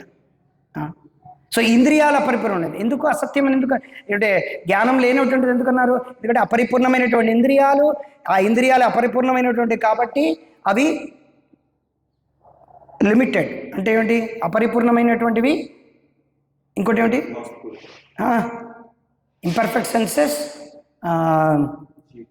నో 4 డిఫెక్ట్స్ ఏంటండి? విప్రలంబ అంటే ఎప్పుడు భ్రమలో ఉంటాయి. ఎస్. మొదటిది ఏమిటంటే ఇంద్రియాలు అపరిపూర్ణమైనటువంటివి కాబట్టి ఎప్పుడూ భ్రమలో ఉంటాయి అన్నమాట. భగవంతుడు ఎప్పుడు భ్రమలో భగవంతుడు ఉన్నట్టుగా లీలలు మనం చదువుతున్నామంటే దాని అర్థం ఏమిటి? అది భగవంతుడి యొక్క లీలకి వర్ధన చేయడానికి అనమాట. అందుకే భగవంతుడి యొక్క కార్యకలాపాలన్నీ లీల అన్నారనమాట. ఏట్రా మీరు ఏ చేసినా సరే భగవంతుడు లీల అని పేరు పెట్టేసి అన్నారు అని చెప్తారు చిన్న పూర్వకాలంలో. అందుకే ఈ సినిమా వాళ్ళందరూ కూడా రాముడు కృష్ణుడు యొక్క ఆ పేరుతోనే లీల అని పేరు పెడతారనమాట. కానీ వీడు మలమూత్రాలని విసర్జించి వచ్చి ఆ సినిమాలన్నీ తీస్తాడనమాట, సినిమాలు రాస్తాడనమాట.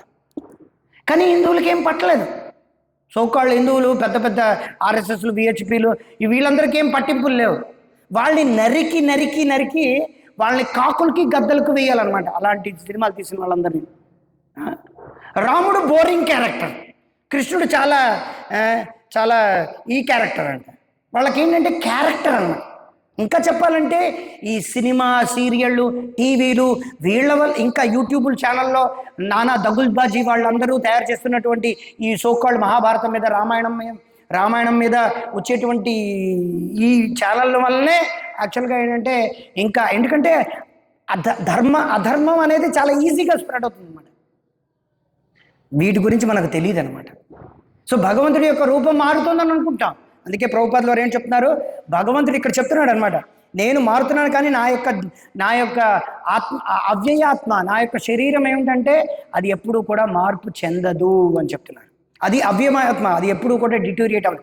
కానీ మనందరికీ ఉండే డౌటే కృష్ణుడు ప్రభుపాదుల వారు ఇక్కడ ఏంటంటే వర్ణించారు. సో ప్రభుపాదులు ఇక్కడ కృష్ణుడు ఏం చెప్తున్నాడు? ప్రభుపాదులు రాస్తున్నారు, కృష్ణుడు చెప్తున్నాడు ఆయన జన్మ అనేది చాలా విచిత్రమైనదని. కానీ ఆయన ఎప్పుడూ కూడా సాధారణ వ్యక్తిలా కనిపిస్తాడు కదా. కానీ ఆయనకి ఎప్పుడూ కూడా పూర్వజన్మలన్నీ కూడా జ్ఞాపకం ఉన్నాయి. He remembers everything of his many past births, where a common man cannot remain born that few hours back. ఇది మొక్కమైనది. ఇఫ్ సమ్మన్ ఈజ్ ఆస్ what did you do exactly in the same day earlier, వాడికి తెలియదు అనమాట. So ప్రభుపాదులు దాని ముందర ఏమిటి రాస్తున్నారంటే ఆయన యొక్క శరీరం దివ్యమైనది, అది ఒరిజినల్, అది ఏంటంటే దివ్యమైనటువంటి శరీరం. అందుకే ఏమిటంటే ఆయన ఏమిటి స్వయం భగవాన్ అంటారు అన్నమాట కృష్ణుడిని. స్వయం భగవాన్ ఎందుకని అంటారు? ఆయన యొక్క శరీరంలో మార్పు వస్తున్నట్టుగా మనకి కనిపిస్తుంది. కౌమారవస్థ, పౌగంధ అవస్థ, యౌవన అవస్థ వచ్చినట్టుగా కృష్ణుడి యొక్క శరీరంలో మార్పు వస్తుందని కనిపిస్తుంది అనమాట. ఎందుకంటే ఆయన దేవకి వసుదేవుల చేతుల్లో ఉన్నాడు, వసుదేవుడే స్వయంగా పట్టుకెళ్ళాడు. ఇవన్నీ కృష్ణుడు చేశాడు కదా. కృష్ణుడే స్వయంగా నడుచుకొని వెళ్ళిపోవచ్చు కదా బృందావనకి. అలా వెళ్ళకుండా ఆయన పెట్టడం ఏంటి, తీసుకెళ్ళడం ఏమిటి, తీసుకెళ్ళిన తర్వాత అక్కడ చేతులారా మళ్ళీ పెట్టడం ఏంటి, మళ్ళీ ఇదంతా ఎందుకు చేయడం? ఇది ఎలా అర్థమవుతుంది? సో ఈ అర్థం కాదనమాట. మనం ఏమిటో చాలామందికి మనం బుక్ డిస్ట్రిబ్యూషన్లో మనం ప్యారెట్ కృష్ణ ఒక చిన్న ఫోటో ఎవరికైనా ఇచ్చామనుకోండి, వాళ్ళు వెంటనే ఏమని చేస్తారు తెలుసా? వాళ్ళు చిన్న పిల్లడు ఉన్నాడు, వాడికి చూపిస్తారు, అమ్మ చూడమ్మా నువ్వు కూడా చిన్నప్పుడు ఇలాగే ఉండేవాడివి, నువ్వు కూడా చూడమ్మా చిన్నప్పుడు ఇలా ఉండేవి. వాళ్ళు ఏమనుకుంటారంటే మా బాబు కూడా కృష్ణుడు పెట్ట చిన్ని కృష్ణుడు చూడ కరెక్టే. కాకపోతే ఆ పేరు పెట్టుకోవడం వల్ల కృష్ణుడు జ్ఞాపకం ఉంటాడు. కాకపోతే వాళ్ళు ఏమనుకుంటాడు, మా బాబు కృష్ణుడు అనుకుంటాడు. ఈ కృష్ణుడు అంతటి వాడు తర్వాత వెళ్ళి వాడికి HIV AIDS వస్తుంది అనమాట. వీడికే సైఫిలిస్, గునేరియా వచ్చి ఎయిడ్స్ వచ్చి వాడు రోగంతో గ్రస్తుడే హాస్పిటల్లో చచ్చిపోతాడు అనమాట. ఏమైంది ఆ కృష్ణుడికి మరి? చాలామంది అనమాట ఈ కృష్ణ అనేవాళ్ళు అందరూ చచ్చింది ఏంటంటే మైథునంతోనే చచ్చారనమాట. అటుపక్క I don't want to say the name, పేరు చెప్పదలుచుకోలేదు. వయగ్రా తిని చచ్చిన వెధవలే అనమాట వీళ్ళందరూ. ఎందుకంటే వాడే కృష్ణుడు అనుకుంటాడు, వాడికి వాడే కృష్ణుడు అనుకుంటే వాడికి వాడే రాముడు అనుకుంటాడు. కానీ ఆ ఆనందంలో ఉన్నాడు అనమాట. కానీ వాడికి తెలియదు అనమాట. వాడి శరీరం అంతా కూడా లోపలన్నీ కూడా క్షీణించి లోపల ఉన్నటువంటి క్రిమి కీటకాలన్నీ కూడా వాడి శరీరాన్ని, లీవర్ని, తర్వాత లోపలన్నీ తినేస్తున్నాయి అనమాట.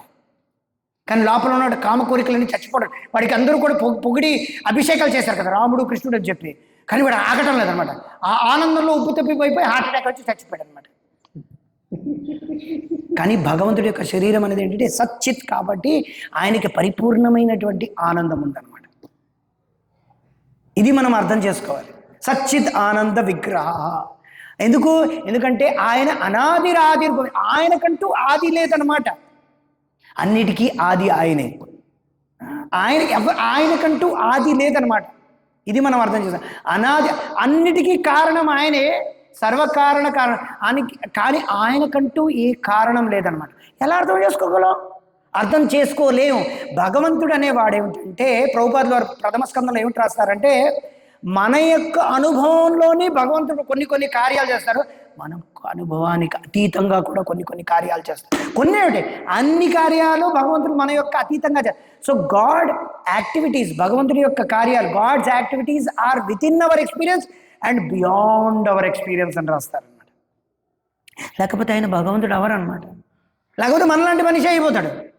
అందుకే వీళ్ళందరి గురించి ఎందుకు బైబిల్లో గట్రా ద వర్డ్ బికేమ్ ఫ్లెష్ అని ఎందుకు అన్నారు? ఎందుకు ఫ్లెష్ అన్నారు? వాళ్ళు ఫ్లెష్ అంటారు అనమాట. The word became flesh. ఆయనే యేసుప్రభుగా వచ్చాడు. Okay fine. ఎందుకు అలా అంటారు? ఎందుకంటే వాళ్ళు ఏంటంటే వాళ్ళలో ఒకటిగా చూడాలనుకుంటున్నారు అనమాట. ఇది వాళ్ళ యొక్క అది బద్ధస్థితిలో ఉండేటువంటి భావన అనమాట. కానీ మనకి సచ్చిదానందమైనటువంటి దివ్యమైనటువంటి రూపం, ఆత్మ, శరీరం అన్నీ ఒకటే అనే విషయం మనకు ఎలా తెలుస్తుంది? తెలియదు అనమాట. మనకేమాత్రం అవగాహన లేదనమాట.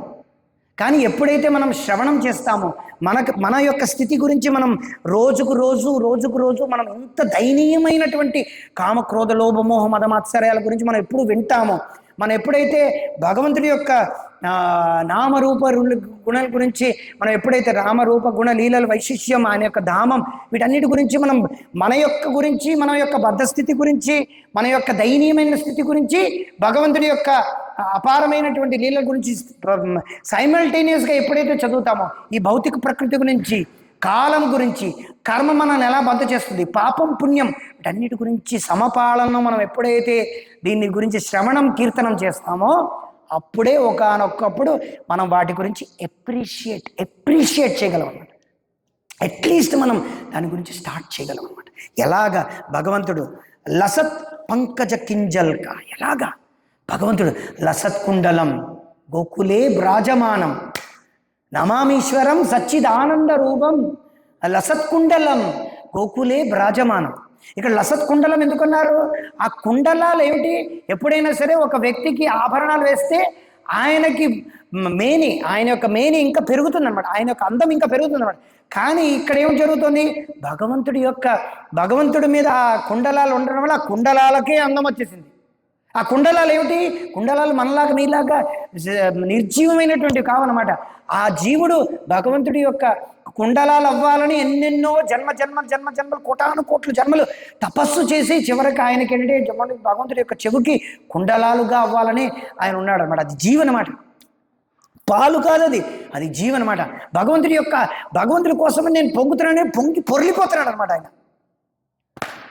సో ఇది మనం అర్థం చేసుకుంటాం.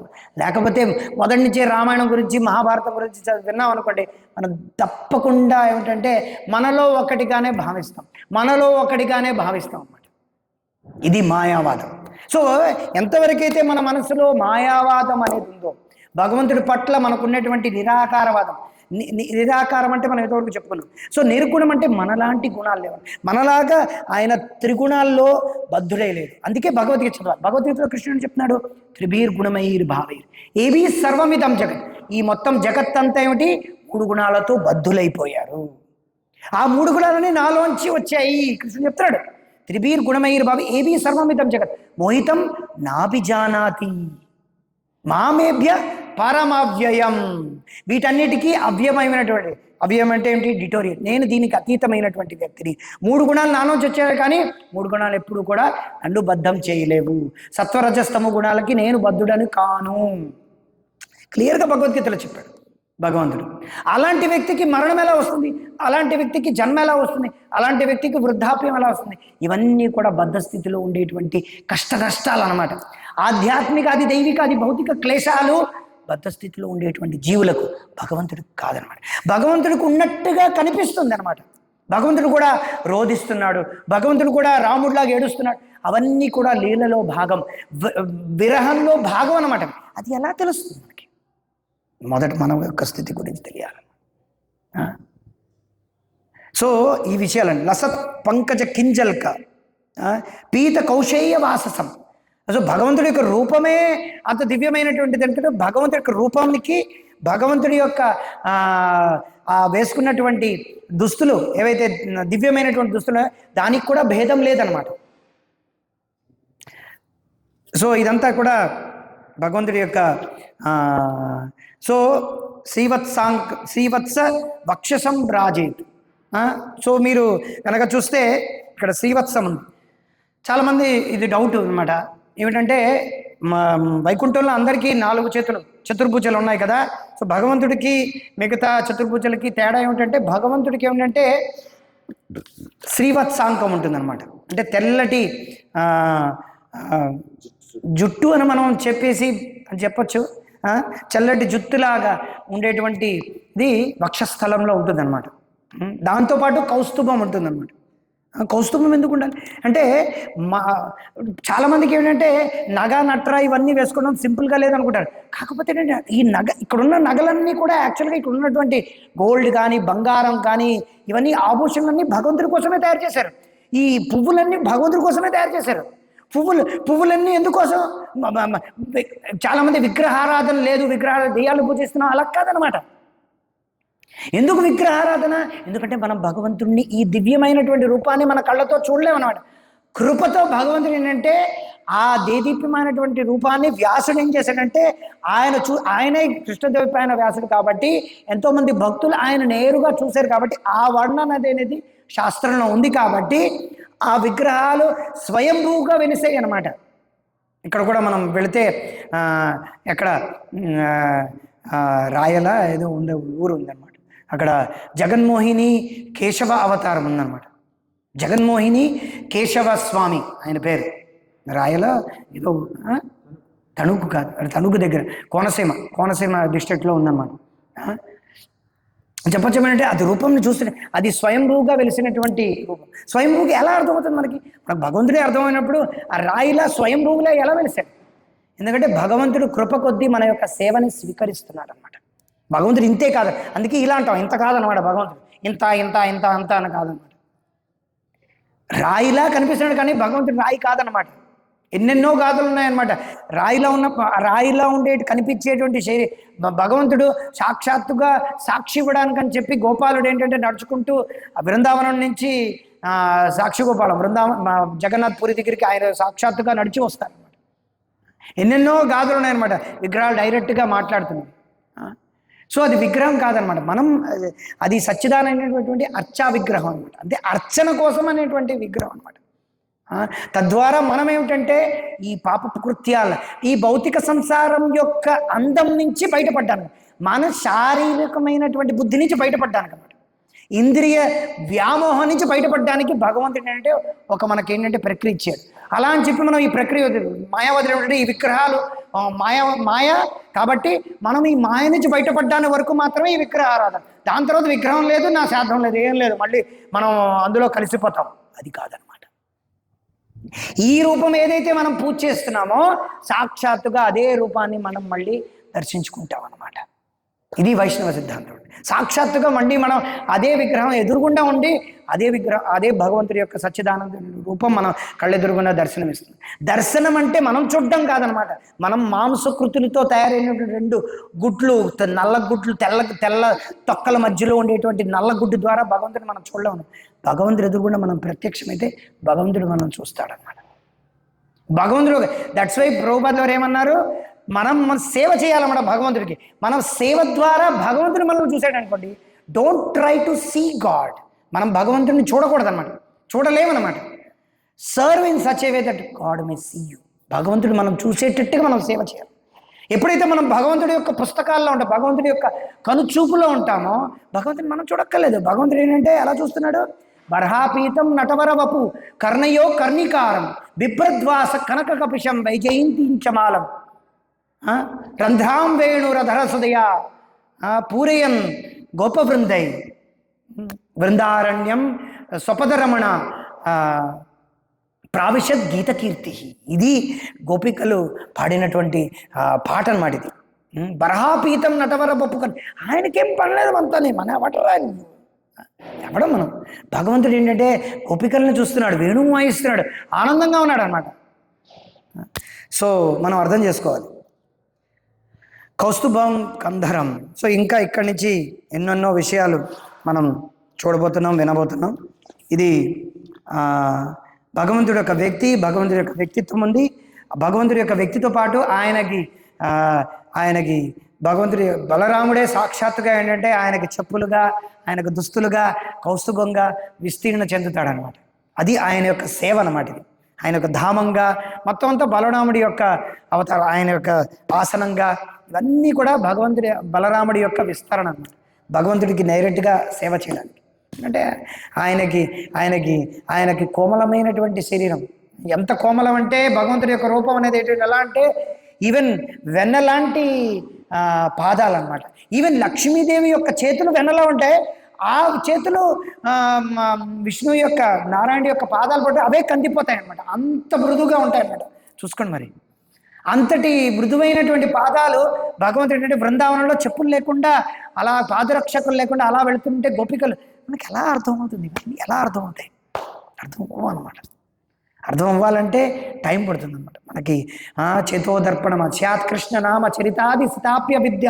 అవిద్యతో బాధపడుతున్నాం అనమాట, పచ్చకామరంతో బాధపడుతున్నాం అనమాట. అది పిత్తోపతప్త రసనస్య నరోచికాను కింటు అధరాత్ అనుదినం. ఈ అధరములతో అనుదినం భగవంతుడి యొక్క నామస్మరణ నామం జపం చేయడం వలన కింటు అధరాత్ అనుదినం కలుసైవ దృష్ట్యా స్వాద్విక్రమాత్ తద్గద మూల హంత్రి. అది అప్పుడు హంత్రి, అది పోవడం ద్వారా మెల్లిమెల్లిగా అప్పుడు శాత్ కృష్ణ నామ చరిత, అప్పుడు మనకి ఈ విషయాలన్నీ కూడా అర్థమవుతాయి. అలా అని చెప్పి ఆపేయాలా అని కాదనమాట. అన్నీ వింటూ ఉండాలి, రెండూ కూడా సైమల్టేనియస్గా అవుతూ ఉండాలన్నమాట. హరే కృష్ణ కృష్ణ కృష్ణ హరే హరే, హరే రామ రామ రామ హరే హరే. భగవంతుని వ్యక్తిత్వము, జీవన వ్యక్తిత్వము రెండు సమానం. భగవంతుడి యొక్క వ్యక్తిత్వము మన వ్యక్తిత్వము సమానమా? అది సమానం చేయడానికే మన యొక్క అభిలాష. వ్యక్తిత్వం అంటే ఏమిటి? భగవంతుడి యొక్క వ్యక్తిత్వం. భగవంతుడు ఏమిటి కోరుకుంటున్నాడు? సర్వధర్మాన్ని పరిత్యజ్య మామేకం శరణం వ్రజ. నచ తస్మాత్ మనుష్యేషు కశ్చిత్ మే ప్రీకృత్తమా. నా గురించి ప్రచారం చేసిన వాళ్ళు నాకు ప్రియమైన వాళ్ళు అని చెప్పి కృష్ణుడు భగవద్గీతలో చెప్పాడు. సో భగవంతుడి యొక్క వ్యక్తిత్వం ఏమిటి? భగవద్గీతలోని భాగవతంలో వాళ్ళ భక్తులు భగవంతుడి యొక్క వ్యక్తిత్వం గురించి వర్ణిస్తున్నారు. ఆ విధంగా మన యొక్క వ్యక్తిత్వాన్ని మనం మలుచుకోవడమే భక్తి యొక్క సేవ. భక్తియుక్త సేవ అంటే ఇంకేం కాదనమాట, భగవంతుడి యొక్క వ్యక్తిత్వంతో మన వ్యక్తిత్వం అనేది ఒకటి అవ్వాలన్నమాట. అది ఏకత్వం అనుపశ్యతి అన్నారు అన్నమాట. ఏకత్వం అంటే అది భగవంతుడితో ఒకటి అనమాట. కానీ నేను ఆత్మని, నాలో ఆశలు ఉన్నాయి, నేను శరీరం ఉన్నాను, ఆశలు లేవంటే నేను ఆత్మని, నేను నిరాకారంలో కలిసిపోతానని కాదనమాట.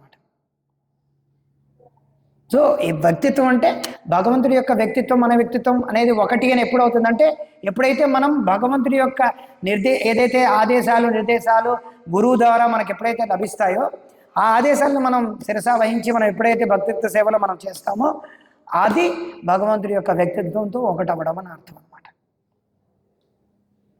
రామానుజాచార్యులు ఎవరు ఏమని చెప్పారంటే పచ్చగా ఉండేటువంటి ఒక పక్షి పచ్చగా ఉండేటువంటి ఒక చెట్టు లోపలికి వెళ్ళిపోయింది అనుకోండి, ఏమనిపిస్తుంది? కలిసిపోయింది అనిపిస్తుంది అనమాట. ఒక విమానం పరిగెడుతుంది అన్నమాట, ఇలా వెళుతుంది పైనుంచి, తర్వాత ఏమవుతుంది? కలిసిపోయింది అనిపిస్తుంది. కాకపోతే కొంచెం దూరంలో ఒక బైక్ వేసుకొని మనం వెళ్ళాం అనుకోండి, మనం కథలే అలా గుద్దే వచ్చి అది వేరే విషయం. కాకపోతే మనం చూస్తున్నామంటే అది కనిపిస్తుంది అనమాట. చెప్పమాట ఏంటంటే సో వ్యక్తిత్వం భగవంతుడితో ఒకటి అవ్వాలండి. సో భగవంతుడు ఏవైతే ఆదేశాలు ఇచ్చాడో సర్వధర్మాన్ని పరిత్యజ్య మామేక సో భగవంతుడికి శరణం. అది ఏకత్వం అనుపశ్యతి. భగవంతుడు ఏదైతే నిర్దేశాలు ఇచ్చాడో భగవంతుడు ప్రచారం చేయమన్నాడు. సో యారే చైతన్య మహాప్రభు ఏం చెప్పారు? అందుకే చైతన్య మహాప్రభు యొక్క బోధామృతంలో ప్రభుపాదులు వారు ఏమిటి రాస్తారు? కృష్ణుడి యొక్క ఉపదేశాలకి చైతన్య మహాప్రభు ఉపదేశాలకి తేడా లేదు, అభిన్నం అని చెప్పి మొదటి వాక్యమే రాస్తారు అన్నమాట. అభిన్నం లేదు. కృష్ణుడు ఏం చెప్పాడు? సర్వధర్మాన్ని పరిత్యజ్య మామేకం శరణం వ్రజ అని చెప్పి కృష్ణుడు శరణాగతి పొందమన్నాడు. కృష్ణుడు శరణాగతి పొందమన్నాడు తనని. చైతన్య మహాప్రభు ఏం చెప్పారు? ఆయన్ని కృష్ణుడి శరణాగతి పొందండి అని చెప్తున్నాడు. ఇద్దరిలో తేడా లేదు. చైతన్య మహాప్రభు ఏం చెప్పారు? జారే దేఖో తారే కహో కృష్ణ ఉపదేశం. కృష్ణుడి యొక్క ఉపదేశాన్ని మీరు ఎవరిని చూసినా ఎవరిని కలిసినా, ఒక బస్సులు కార్లు తప్ప ఎవరిని చూసినా మనం చెప్పాలన్నమాట. ఏమిటి? ఒక బస్సులు కార్లు తప్ప అందులో ప్రయాణిస్తున్నవాడిని, బయట ఉన్నవాడిని, ప్రతి జీవికి మనం అందజేయాలన్నమాట. ఏమిటి? ఈ కృష్ణుడి యొక్క ఉపదేశాన్ని. జారే దేఖో తారే కహో కృష్ణ ఉపదేశ్ అమారాగ్య గురు హోయ్యా తారో ఈ దేశ్. అదనమాట. అర్థమైందా? మీరు చెప్తారు ఇది భగవాన్ యొక్క అవతారాలను బట్టి ఈ యొక్క యువలేషన్ కూడా సింక్ చేసుకుంటూ చెప్పారన్నారు కదా. ఆ టైంలో కూర్మ అవతారం ఈ సింగ్ చేసుకోలేదు, అది తప్పు అని చెప్పాను. తప్పు కదా, తప్పు అంటే కూర్మ అవతారం అన్నా కూడా అప్పుడు జంతువులు ఉండే, మనుషులు లేరనుకున్నారు, దేవతలు ఉన్నారు, రాక్షసులు ఉన్నారు అదే టైంలో. దానికేం చెప్తారు వాళ్ళు? ఇదంతా ఏంటంటే వాళ్ళ మనోకల్పన. అది మనోకల్పన. వాళ్ళు ఏంటంటే డార్విన్ సిద్ధాంతం ప్రకారం ఈ సింగిల్ సెల్యులర్ ఆర్గానిజం అనేది డ్యూయల్ సెల్యులర్ ఆర్గానిజం అయ్యి నీళ్ళల్లో ఉందన్నమాట. అది నీళ్ళల్లో ఉన్న తర్వాత కోటానుకోట్ల సంవత్సరాల తర్వాత అలా ఆలోచించి అదే కోటానుకోట్ల సంవత్సరాల తర్వాత అది చేపగా మారింది. ఈ చేప పైకి చూస్తుంది అనమాట. పైకి చూస్తుంటే అది ఏమిటుందా అని చెప్పి నడవాలనిపించిందంటే అది రెప్టైల్స్ అయిపోయి, ఈ రెప్టైల్స్ అనేవి పైకి ఏమిటుందా అని అనుకున్నప్పుడు కోటానుకోట్ల సంవత్సరాల శరీరం యొక్క మార్పు కోట్ల సంవత్సరాల తర్వాత అవుతుందని వాళ్ళ యొక్క సిద్ధాంతం అనమాట. కానీ అది కాదనమాట. ఇప్పుడు కోతులన్నీ కూడా ఆలోచించి మనిషి అయిపోతాయి అంటారు కదా. ఇప్పుడు కోతి నుంచి మనిషి పుట్టాడు అన్నప్పుడు కోతి నుంచి మనిషి పుట్టాడని ప్రూఫ్ ఏంటి? ఎవరు అడగలేదు. కానీ మనిషి కోతిగా ప్రవర్తించడం మనం చూస్తున్నాం.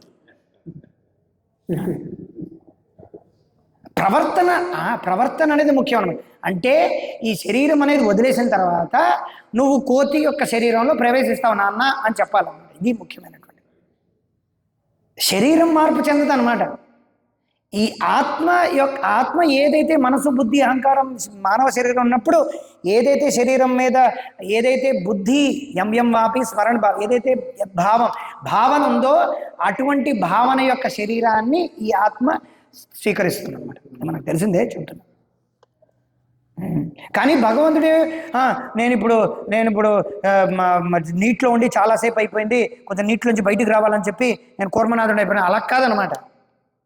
కూర్మం అయ్యాను, తర్వాత సగం మనిషి సగం అవ్వాలి, ఎందుకంటే ఈ జంతు శరీరం నాకు వద్దు అని చెప్పి తర్వాత నరసింహస్వామి అయ్యాడా. దాంతో వద్దు బాబు, నేను కొంచెం ఇవ్వాలి, మనిషిగా అవ్వాలి, కాకపోతే కొంచెం మరుగుజ్జులా ఉండాలి అని చెప్పి వామన అవతారం అయ్యాడా. తర్వాత పెద్దవాళ్ళు అయిపోవాలని చెప్పి రాముడు అయిపోయాడా. తర్వాత ఇది ఎప్పుడు కృష్ణుడు అయిపోయాడా. అలా కాదనమాట. దిస్ ఈజ్ ఆల్ యూజ్లెస్ అనమాట. ఇదేంటంటే హిందూయిజం అనే ఒక తప్పుడు సిద్ధాంతాల వల్ల వచ్చేటువంటి తప్పుడు అభిప్రాయాల వల్ల హిందూయిజం అండ్ హిడానిజం అండ్ అకాడమిక్ అంటే ఈ మూడు కలగోసినటువంటిది అనమాట. పండితులు కాదు, ఆచార్యుల ద్వారా రాలేదు.